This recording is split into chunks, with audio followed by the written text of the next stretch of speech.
मुख्तार अब्बासी और आप देख रहे हैं आपका अपना चैनल वर्चुअल लर्निंग सिस्टम। चलें आइए स्टार्ट करते हैं। आज का हमारा टॉपिक है लॉगरिथम। लॉगरिथम जैसा कि आप जानते होंगे बहुत ही इंपॉर्टेंट टॉपिक है, मगर आज की वीडियो सिर्फ और सिर्फ मैंने स्कूल स्टूडेंट्स के लिए नहीं बनाई। आज की video school students, college students और प्री यूनिवर्सिटी स्टूडेंट्स यानी एंट्री टेस्ट के जो स्टूडेंट्स हैं उनके लिए आज की वीडियो बहुत इंपॉर्टेंट है, क्योंकि हम इसके अंदर टोटली पॉइंट्स एमसीक्यूज पढ़ेंगे। जी स्टार्ट करते हैं आज की topic, introduction of logarithm. Logarithm का थोड़ा सा इंट्रोडक्शन हम देखते हैं, जो कि मैंने सारी वीडियोस चेक करी, तमाम चीजें चेक करी, उसके बाद मैंने ये वीडियो बनाई है। कहीं पर भी इसी वीडियो के अंदर इस तरीके से पॉइंट्स के अंदर नहीं बताया गया, तो आज की वीडियो आपके लिए बहुत ही इंपॉर्टेंट है। सो कह रहा है कि इंट्रोडक्शन इंट्रोड्यूस्ड बाय अल-ख्वारिज़मी। लॉगरिथम को सबसे पहले इंट्रोड्यूस करवाने वाले कौन थे? वो थे हमारे अल-ख्वारिज़मी। इनका पूरा नाम है मोहम्मद मूसा अल-ख्वारिज़मी। तो इन्होंने क्या किया कि इंट्रोड्यूस करवाया सबसे पहले लॉगरिथम। उसके बाद John Napier prepared tables and use symbol E in it. उसके बाद लॉगरिथम के अंदर जॉन नेपियर आए। जॉन नेपियर ने क्या किया? इन्होंने ई की सिंबल यूज करी। अब ये ई क्या है ये भी मैंने नीचे लिखा है। कह रहा है कि E is irrational number and the value of E is 2.718 और आगे चलती जाती है। ई जो है वो एक इर्रेशनल नंबर है, जैसे कि मैंने आपको इर्रेशनल नंबर्स और रेशनल नंबर्स के बारे में बताया हुआ है। अगर आपको नहीं मालूम तो नीचे में डिस्क्रिप्शन में लिंक दे रहा हूं, उसमें जाकर इरेशनल नंबर पढ़ लीजिएगा।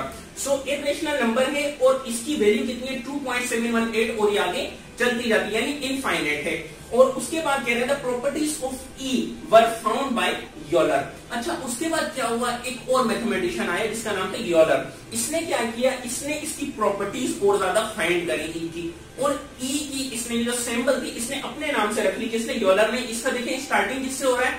अल्फाबेट ई से इसका नाम स्टार्ट होता है, तो इसने अपना नाम दे दिया ई। उसके बाद कह रहे हैं इन 1631 के अंदर professor Henry Briggs develop the log table with the best 10। अच्छा उसके बाद कौन है? प्रोफेसर हेनरी ब्रिग्स आए। इन्होंने आगे मजीद और ज्यादा काम किया। कब? 1631 के अंदर इन्होंने लॉग टेबल पे मजीद काम किया, और आज जो हमारे पास लॉग टेबल मौजूद है यानी जर्नल जो बेस 10 के अंदर है वो इन्होंने डेवलप किया था, यानी बेस 10 के हिसाब से। अब मैंने कुछ इंपॉर्टेंट पॉइंट्स लिखे हैं जो बहुत ज्यादा एंट्री टेस्ट के अंदर पूछी जाती हैं। तो सबसे पहले क्या कह रहा है कि लॉग बेस 10, जो लॉग होता है ना बेस 10 का, वो कहलाता है जर्नल लॉगरिथम। जिसकी बेस 10 हो, लॉगरिथम के अंदर बेस 10 हो, ये बेस होती है नीचे, सो जिसकी बेस 10 हो वो जर्नल लॉगरिथम कहलाता है। और ये जो ln वाला लॉग होता है ये कहलाता है नेचुरल लॉगरिथम। और ये लास्ट में लिखा है लॉग ऑफ ई। इसके बारे में तो आपने बहुत बहुत कम सुना होगा। लॉग ई जो है ये आपका कहलाता है नेपियर लॉगरिथम, क्योंकि जैसे मैंने बताया कि जॉन नेपियर ने इस सिंबल को ई को सबसे पहले क्या किया था? इसके बारे में प्रीपेयर्ड करा था टेबल। तो इसने मतलब ये स्टार्टिंग इसने करी थी जॉन नेपियर ने। तो जॉन नेपियर ने जब किया था तो इस वजह से इसको नेपियर लॉगरिथम भी कहते हैं। जी तो स्टूडेंट्स आगे हमारे पास है डेफिनेशन ऑफ लॉगरिथम। ये जो आपने बुक के अंदर डेफिनेशन देखी होंगी उसमें से ये एक डेफिनेशन है जो कि मैंने थोड़ी सी शॉर्ट करके लिखी है। क्या है definition? If x is equal to a power y, कि अगर x बराबर है a पावर y के, ये जो होता है इसे हम y पावर पढ़ते हैं, यानी ऊपर जो होता है बेस के उसे हम पावर पढ़ते हैं। तो x बराबर है a पावर y के, देन लॉगरिथम ऑफ x। तो लॉगरिथम ऑफ x जो होगा log x यानी to the base a is y, तो वो क्या होगा? लॉगरिथम ऑफ x होगा, बेस उसकी a होगी, इज y। इसको हमेशा याद रखिएगा, जहां पर भी कोई वर्ड प्रॉब्लम हो उसके अंदर इज आ जाए, इज इज, तो उसका मतलब है इज इक्वल टू। ये हमेशा अपने जहन में रखिएगा। तो हम उसको लिखेंगे कैसे भाई? हम तो उसको लिखेंगे log a x is equal to y। ये कैसे हुआ अभी बताते हैं। देखें उसने क्या कहा कि log a जो है, log x जो है टू द बेस a वो y के बराबर होगा। तो ये तो आपको मैंने बताया था, इसको हम बेस कहते हैं। तो ये कह रहे हैं log x जो होगा बेस a होगी इज y, यानी इज इक्वल टू y। अभी बताया, ऐसे मसला सॉल्व हो गया। तो अब आगे अगर आपके पास इसी तरीके से कोई लिखा हुआ प्रॉब्लम आ जाए, जैसे फॉर एग्जाम्पल आपके पास है 2 पावर 5 इज इक्वल टू 32, बताएं भाई इसको लॉग में लिखना है आपने। अरे ऐसे चुटकियों में बता देंगे सर कैसे। देखें लॉग नीचे वाला जो होता है ये आपका बेस होता है, तो ये 2 हो जाएगा। अच्छा आंसर क्या आ रहा है आपका? पावर क्या है आपकी? पावर है 5, यानी पावर यहां पर आ जाएगी, और ये है 32 यहां आ जाएगा। यानी आपने याद कैसे रखना है?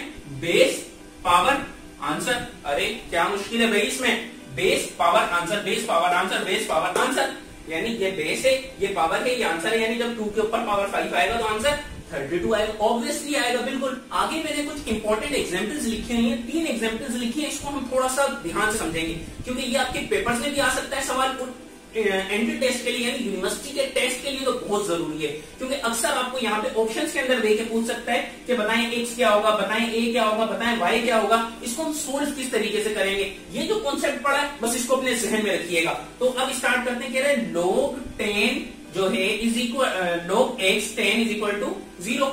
इसका मतलब क्या है भाई, हमें तो बस ये वाली चीज याद रखनी है, क्या, बेस पावर आंसर वाली। इसको हम बिल्कुल आसानी से सॉल्व कर लेंगे। क्या कह रहा है, log x 10 is equal to 0। इसका मतलब क्या है, log के ऊपर जो बेस log 10 जो है यानी बेस 10 के ऊपर पावर 0 आ रहा है, तो आंसर क्या आएगा, यानी x बताना है आपने। अरे सर इतनी आसान चीज, हाँ जी बिल्कुल आसान है। कैसे, देखें log के ऊपर कह रहा है कि 10 जो है बेस है तो पावर 0 है, तो आंसर आपका क्या आएगा, अभी बता देते हैं आंसर क्या आएगा।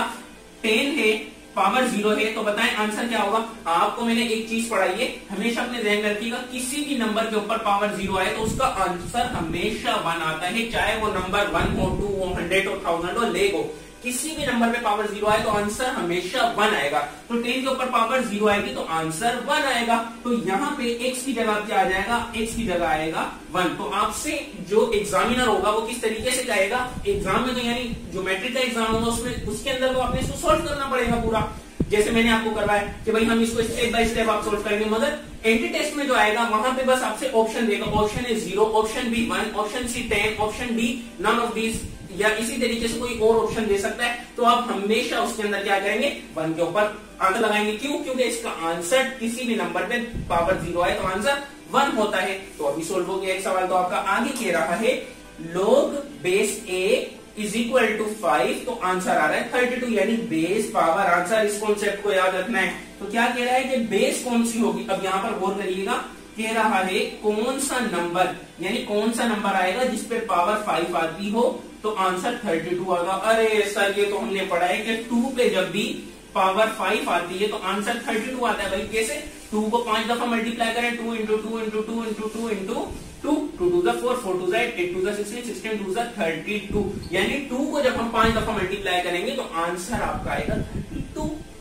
तो क्या आंसर आएगा जी, यहाँ पे मैं क्या लिख दूं, जब बेस 2 होगी तब आप पावर उस पे 5 आएगा तो आंसर आपका 32 आएगा। इतना आसान था, हाँ जी इतना ही आसान था।